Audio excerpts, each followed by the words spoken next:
आप बताइए, प्रधानमंत्री गए हैं वहां, 10,000 अभी भारत के नागरिक इजराइल में हैं, 50,000 अभी ईरान में है। नेशनल इंटरेस्ट क्या सर्व हमारा, बताइए प्रधानमंत्री के जाने के बाद। अगर वजीर आजम का एयरक्राफ्ट मिड एयर में होता और इस तरह का हमला होता, इजराइल ने ईरान पर हमला किया, अब आप देखिए बहरीन में हमला हो गया, कतर में हमला हो गया, हाँ सऊदी अरेबिया पे।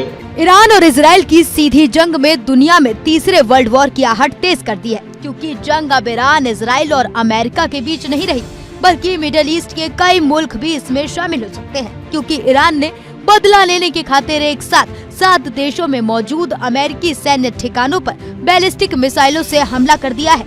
ईरान ने अपने मिसाइलों से जिन अमेरिकी सैन्य ठिकानों को निशाना बनाया है, उनमें सऊदी अरब, जॉर्डन, बहरीन, कुवैत, कतर और यूएई में स्थित अमेरिकी नौसैनिक और एयरबेस हैं। ऐसे में जंग की आग और ज्यादा भड़क सकती है, क्योंकि अमेरिका और इजराइल ने भी संकेत दिया है कि उनके अभियान लंबा चलेगा।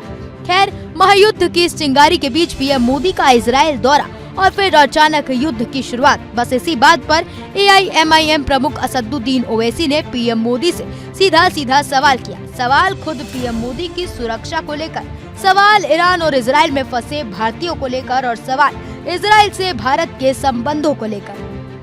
अगर वजीर आजम का एयरक्राफ्ट मिड एयर में होता और इस तरह का हमला होता,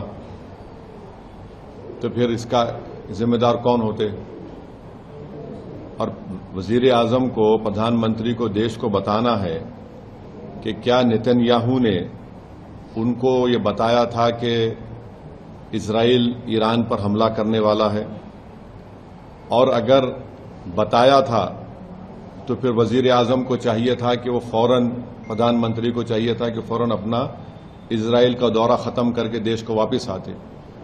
मैं इसलिए कह रहा हूं कि अटल बिहारी वाजपेयी 1979 में चाइना गए थे, और जब वियतनाम पर हमला हुआ, अटल बिहारी वाजपेयी वापस आ गए देश को।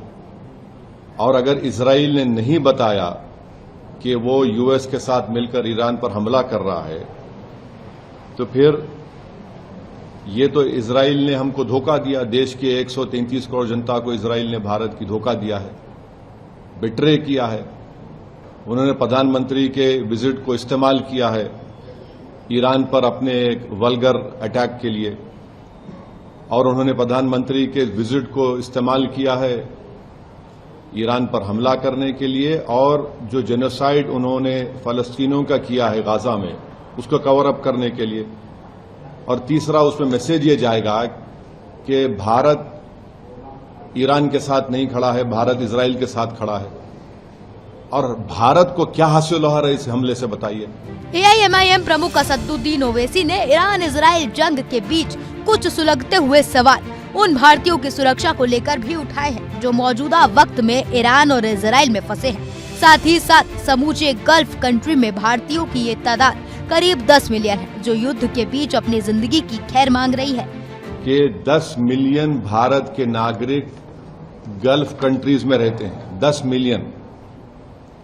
उन आम उस देश के आम नागरिक पर क्या मैसेज जाएगा कि प्रधानमंत्री मोदी के विजिट के खत्म होने के फौरन बाद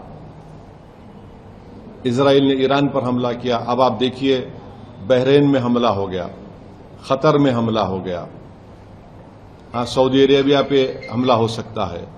तो ये वहां की जनता को हम क्या पैगाम दे रहे हैं? हम तो हमेशा न्यूट्रल थे।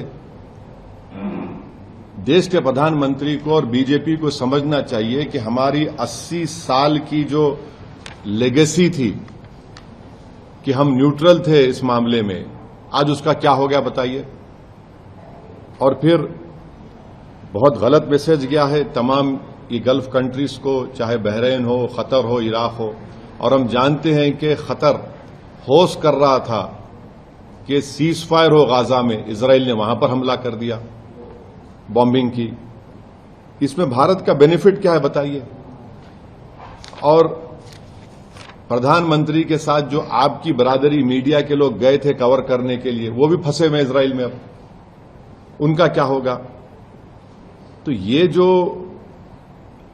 और लार्जर पॉइंट ये है कि यूएस पे अब कौन भरोसा करेगा? आप बातचीत भी कर रहे और हमला भी कर दे रहे आप। तो ये सवालात हैं।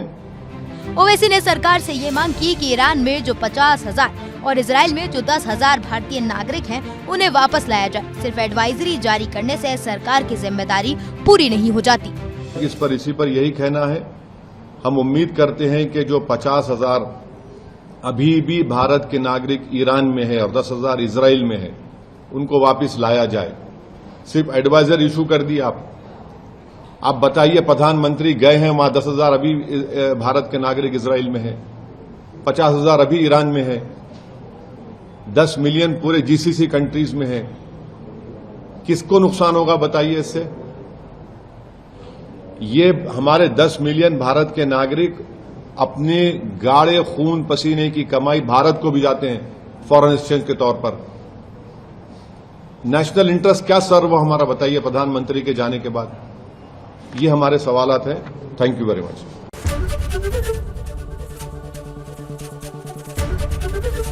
एबीपी गंगा, खबर आपकी, जुबान आपकी।